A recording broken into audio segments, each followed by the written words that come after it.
Bienvenue dans Comportement organisationnel. Je réponds au nom de Bérénice Absalom Polo. Dans cette vidéo, on va parler des fondamentaux de la communication organisationnelle. Dans l'organisation, les gens communiquent. La communication se fait entre pairs, la communication se fait entre supérieurs hiérarchiques et subordonnés, la communication se fait entre les membres de l'entreprise et les parties prenantes externes. Donc, on ne peut pas ne pas communiquer. On va parler de la communication. On va commencer par définir la communication. On parle des objectifs de la communication dans l'organisation, des composantes de la communication, du processus de communication et on termine avec la typologie de la communication. On commence par définir la communication. Communication, chaîne de transmission d'informations d'un émetteur, d'une émettrice à un récepteur, une réceptrice. Il y a quelqu'un, émetteur, émettrice, qui a quelque chose à dire, information, message, à quelqu'un d'autre, récepteur, réceptrice. Communication, processus bilatéral d'échange et de compréhension de l'information entre au moins deux personnes.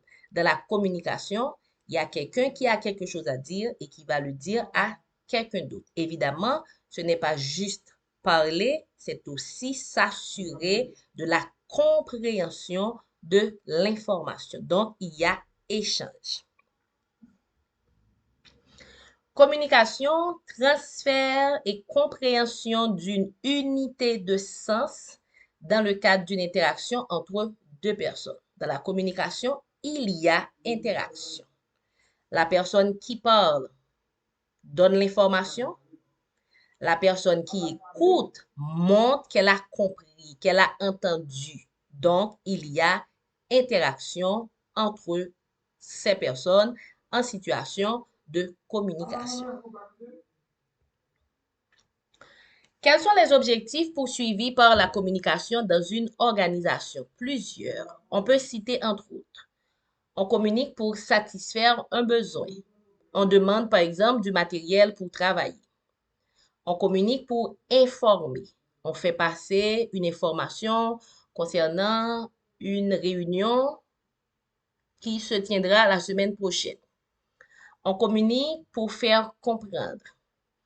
On utilise des arguments pour mieux expliquer, pour que les gens puissent comprendre. On communique pour opiner. Il y a un sujet qui fait débat, on prend la parole pour dire ce qu'on pense. On communique pour se connecter. La communication, ce n'est pas seulement pour atteindre les objectifs de l'organisation, c'est aussi pour entretenir, c'est aussi pour maintenir, c'est aussi pour créer des relations avec les autres. La communication pour gérer son image. On va utiliser des mots, on va faire des gestes, on va écrire. Bref, on va communiquer pour projeter une image.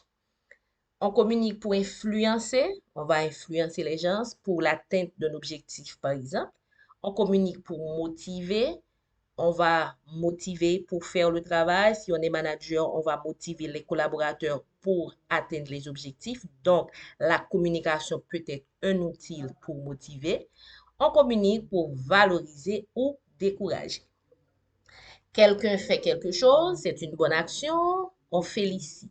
Donc, on dit à la personne qu'elle peut continuer sur cette même lancée. Quelqu'un fait quelque chose, c'est un mauvais comportement, on blâme.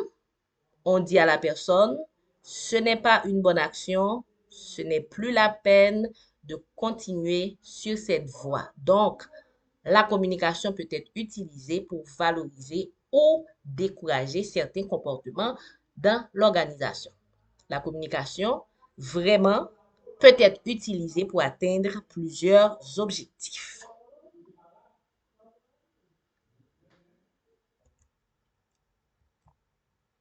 Composantes de la communication.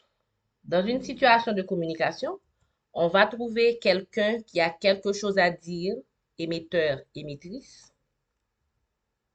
qui va donner une forme au message, codage, qui va utiliser un moyen pour transmettre le message, canal. Il y a le contenu, il y a l'information qu'on veut faire passer le message. Ce message est destiné à une personne ou un groupe de personnes destinataires. La personne ou le groupe de personnes se débrouille pour comprendre, décodage. On peut avoir des interférences qui empêchent la bonne transmission ou la bonne compréhension du message, bruit. Le destinataire, la destinataire retourne une information pour montrer qu'il est d'accord, qu'elle n'est pas d'accord, qu'il a compris, qu'elle n'a pas compris, rétroaction. Évidemment, la communication a lieu dans un contexte. Ce sont autant d'éléments qui font impact sur la communication et finalement sur la transmission ou la réception du message. Quelques mots sur le contexte. Quand on parle de contexte, il faut vraiment tenir compte de beaucoup de choses. La culture. La culture peut favoriser la transmission et la compréhension du message. Le lieu. Est-ce que c'est un lieu formel? Est-ce que c'est un lieu informel? Le moment. À certains moments, les gens sont plus disposés que d'autres. Donc, le moment peut faire impact sur la communication. Le cadre. Quelle est l'ambiance de la communication? Le temps.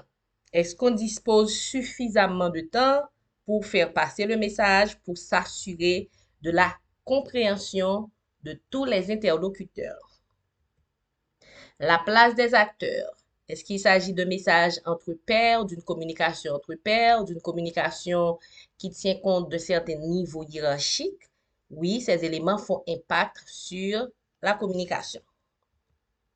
Les normes et les références. Comment doit-on communiquer dans cette situation? Quelles sont les normes de l'entreprise s'agissant de la façon de communiquer? Qualité de la relation. S'il s'agit d'une relation entre amis, la communication se fait plus facilement que s'agissant de deux ennemis. Les attentes. Quelles sont les attentes par rapport à la communication? Donc, dans le contexte, il y a vraiment beaucoup d'éléments qui peuvent influencer la communication, qui peuvent faciliter la communication ou la rendre difficile.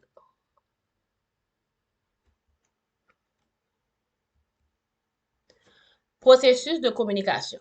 Le processus de communication est assez complexe parce qu'il y a vraiment beaucoup d'éléments à considérer.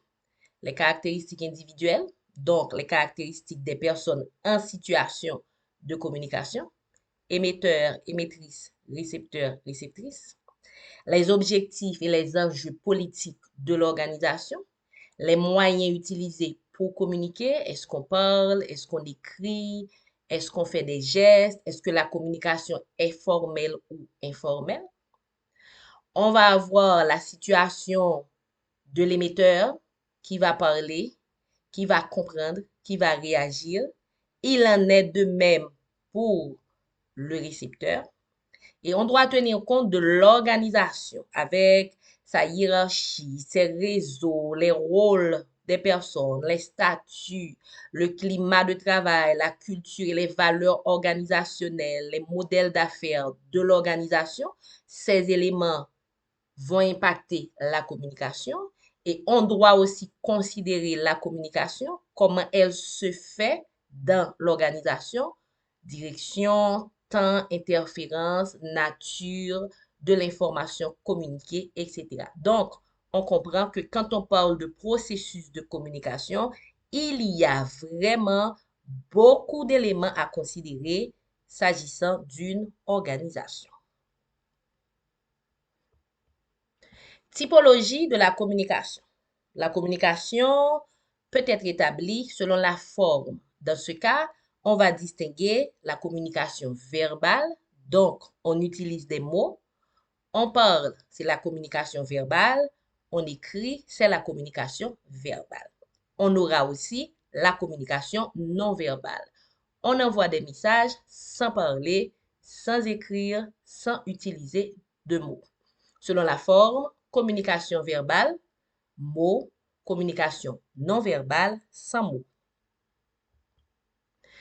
Selon la source, on va distinguer la communication formelle, qui est la communication officielle dans l'organisation, la communication qu'on peut retracer, et la communication informelle, qui est une communication spontanée, une communication qui se fait entre des amis, par exemple, sans respect de liens hiérarchiques. Selon le nombre de destinataires, on va distinguer la communication interpersonnelle, 2 ou 3 personnes en situation de communication, la communication de groupe, exemple, une réunion, la communication de masse quand les messages sont envoyés à vraiment beaucoup de personnes en même temps. Quand l'entreprise fait une publicité à partir de son site Internet, par exemple, c'est une communication de masse. Selon le public, on va distinguer la communication interne de la communication externe. La communication interne, les acteurs des parties prenantes de l'organisation sont en situation de communication. La communication externe des parties prenantes internes communique avec des parties prenantes externes. Une réunion dans l'entreprise avec des employés de l'entreprise, c'est une communication interne. Un client qui parle à un employé de l'entreprise, c'est une communication externe. Une publicité, c'est une communication externe. Communication consommatoire, incidente et instrumentale. Communication consommatoire, c'est quand il n'y a aucun souci réel de transmission d'informations. Vous parlez à vous-même. Vous êtes seul, vous dites que vous avez faim, que vous êtes fatigué, etc. Vous voulez vous convaincre d'arrêter de travailler, par exemple. Donc, c'est une communication consommatoire. Communication incidente, vous faites passer un message, mais vous envoyez des informations parallèles. Vous ne voulez pas envoyer cette deuxième information, mais cette information est envoyée par accident. Donc, on va parler de communication incidente. Et on parle de communication instrumentale, c'est quand la communication est utilisée comme un outil pour faire passer le message qu'on veut. On va dire exactement ce qu'on veut dire pour faire l'impact qu'on veut faire. À ce moment, on transmet une information de façon volontaire. Communication consommatoire, aucun souci réel de transmission d'informations. Communication incidente, une information parallèle est envoyée. Communication instrumentale, l'information est volontairement transmise. Donc, la vraie communication est instrumentale, la vraie communication est utilisée à dessein. Pour rappel, il faut savoir que quand on parle de communication, on est dans l'échange d'informations pour atteindre des objectifs de l'entreprise.